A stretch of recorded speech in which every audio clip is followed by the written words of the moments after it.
আসসালামু আলাইকুম।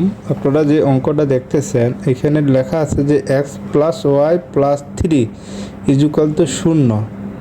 রেখাটির ঢাল হবে, মানে ঢাল হবে এখানে আপনার ক আছে -2, খ আছে -1, গ আছে 0 আর ঘয়ে আছে 1। তাহলে আপনার এখানে দেখেন যে প্রদত্ত সমীকরণ আছে x plus y plus three is equal to শূন্য। তাহলে বা এখানে ওয়াই ইজুকাল টু -x-3, এটা আমরা 1 নং সমীকরণ দিলাম। তাহলে 1 নং সমীকরণ থেকে আমরা পাই Y equal to mx plus C, এর সাথে তুলনা করলে আমরা পাই m ইজুকাল টু -1, যা নির্ণয় ঢাল। আপনারা যা এই ভিডিওটা দেখবেন অবশ্যই সাবস্ক্রাইব করে দিবেন। ধন্যবাদ আপনাদের।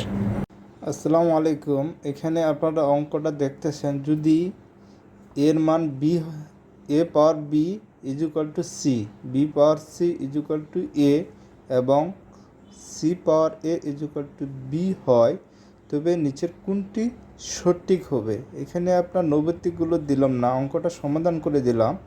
তাহলে এখানে আপনার দেওয়া আছে এ power B equal to C.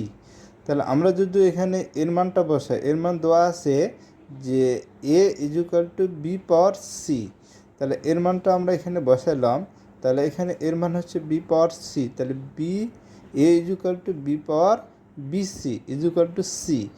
আবার এখানে বির মান দেওয়া আছে, বির মান equal to C power A. তাহলে এখানে আমরা সির মানটা বসাইলাম, C equal to A B C.